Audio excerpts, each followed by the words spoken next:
অনেক সুন্দর ও মনোমুগ্ধকর একটি জায়গা। আর রাতের অন্ধকার নামার সাথে সাথে এই জায়গাটা যেন একদমই বদলে যায়। সন্ধ্যার পর ভুল করেও যদি কোনো মানুষ এই জায়গায় চলে আসে, তাহলে তার নাম চারদিকে ডাকতে থাকে কেউ। তো মা বাবারা সকল বাচ্চাদেরকে বারণ করে, তোমরা কখনোই ওই জায়গায় যাবে না। তো চলুন আজকের এই ভয়ানক গল্পটি শুরু করি। তার আগে এই ভিডিওটিতে একটি লাইক অবশ্যই দিয়ে দিবেন। আর গল্পটি অনেকটাই ভয়ানক এবং মনোমুগ্ধকর। তো সামির নামের একটি ছেলে, যে কিনা শহরে থেকে পড়াশোনা করত। তো হঠাৎ করে একদিন তার কাছে খবর আসে তার বাবা মারা গিয়েছে। কেমন করে কিভাবে মারা গেল কেউ সেটি জানতো না। মানে জানলেও সামিরকে কেউ এই ঘটনাটি বলে না। তো এরপর সামির ভাবে যে পরিবারের একমাত্র বাবাই ছিল যে কিনা রোজগার করত। তো এখন যেহেতু তার বাবা আর বেঁচে নেই, তাই তাকেই সংসারের হাল ধরতে হবে। তো সামিরের বাবা এবং চাচা সকলে যেহেতু মাছ ধরতো, তাই সেও এই একই পেশা বেছে নেয়। তো সেও তার চাচার সাথে কিছুদিন যায় মাছ ধরার জন্য। তো আস্তে আস্তে করে তার চাচার কাছ থেকে সামির সকল কিছু শিখতে থাকে। একদিন সামির চিন্তা করে, সকলে যেহেতু সেই জায়গায় দিনের বেলা মাছ ধরে, সে কারণে মাছ সকলে একটু কম পায়। তো আমি এখন থেকে রাতের বেলা মাছ ধরবো। তো যে বাবা সেই কাজ, সে তার মাকে কথাটি জানায়। সামিরের মা কথা শুনে সামিরকে সেখানে যেতে অনেক নিষেধ করে, কিন্তু সামির কারো কথা শুনে না। সে জাল নিয়ে রওনা দেয় সেখানে রাত্রিবেলা মাছ ধরার উদ্দেশ্যে। সে তার চাচাকেও বলে যে আমি ওই জায়গায় রাত্রিবেলা মাছ ধরতে চাই, কারণ রাত্রিবেলা হয়তো অনেক বেশি মাছ পাওয়া যাবে। আর আমার আর্থিক অবস্থা অনেকটাই খারাপ। তো তার চাচা তাকে বলে যে শোনো, আমি তোমাকে বলছি তুমি ওখানে যেও না। কিন্তু সামির বলে আমার যে কোনো মূল্যে হোক অনেক বেশি মাছ ধরতে হবে।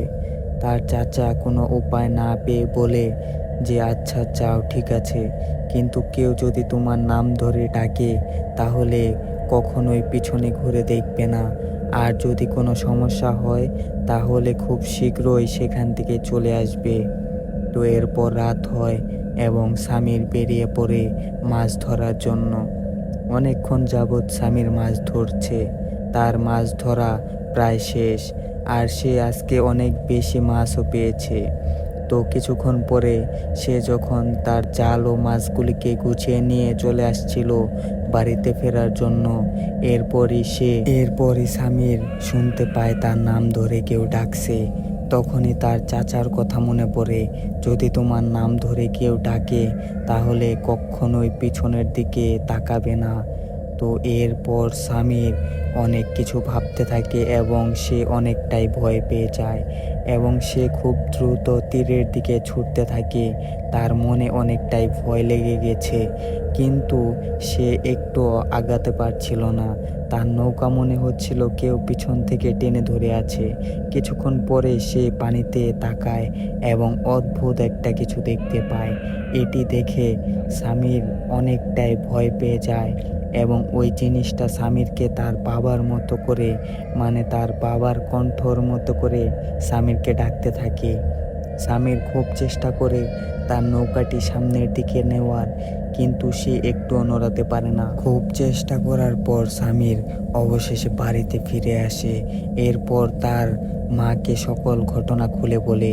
এরপর তার মা বলে, আমি তোকে আগেই নিষেধ করেছি এখানে রাত্রিবেলা মাছ ধরতে চাস না। তো এরপর সামির অনেক বেশি ভয় পেয়ে যায়।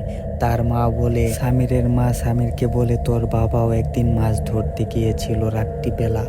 এরপরও সে তোর মতো করেই বাড়িতে ফিরে আসে। আমি তাকে জিজ্ঞাই কি হয়েছে, সে সকল ঘটনা খুলে বলে এবং তোর সাথে যেরকমটা ঘটেছে ঠিক সেরকমটাই তোর বাবার সাথে ঘটে। তো এরপর দেখা যায় সামিরের মা সামিরকে সকল কথা শুনিয়ে ঘুমাতে যেতে বলে।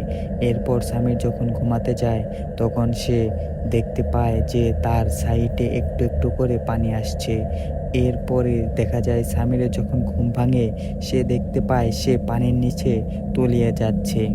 চারদিকে ডাকাডাকি করার পর এবং সাঁতার কাটার পরও সামির উপর দিকে উঠতে পারে না।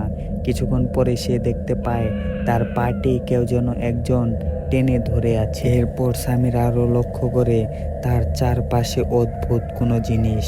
এরপর সামিরের ঘুম ভেঙে যায় এবং সে তার মাকে এই স্বপ্নের বিষয়ে সকল কথা বলে।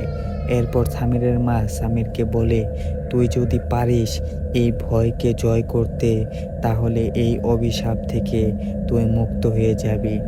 এরপর সামির ভাবে যে আমি এখনই সেখানে যাব এবং ভয় না পেয়ে দেখব সেখানে কি রয়েছে আর কি অভিশাপ। সামিরের মা সামিরকে অনেক বোঝাতে থাকে যে এমন পাগলামি করিস না, যা হবে কাল দেখা যাবে। কিন্তু সামির কারো কথা শুনে না। এবারও সামির তার মায়ের কথা না শুনে সে জায়গায় চলে যেতে থাকে। কিন্তু সামিরের মা অনেকটাই চিন্তায় পড়ে যায়।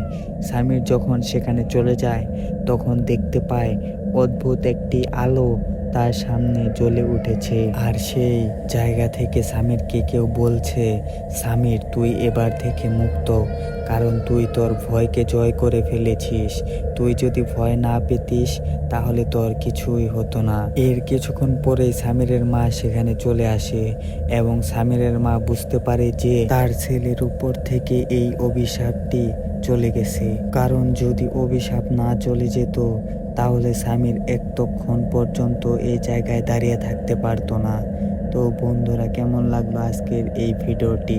এরকম অনেক ভিডিও রয়েছে যেগুলো আমাদের কাছে আছে, তো আমরা একের পর এক আপনাদের সঙ্গে তুলে ধরার চেষ্টা করব। তো ভিডিওটিতে অবশ্যই একটি লাইক দিয়ে চ্যানেলটিকে অবশ্যই সাবস্ক্রাইব করে দিবেন। আর আপনাদের কাছে যদি এরকম কোনো হরর বা ভয়ানক কোনো গল্প থাকে তাহলে অবশ্যই আমাদেরকে লিখে পাঠাতে পারেন। তো আমরা আপনার গল্প নিয়েও ভিডিও তৈরি করার চেষ্টা করব। তো ভিডিওটি কেমন লাগলো অবশ্যই কমেন্ট করে বলে যাবেন।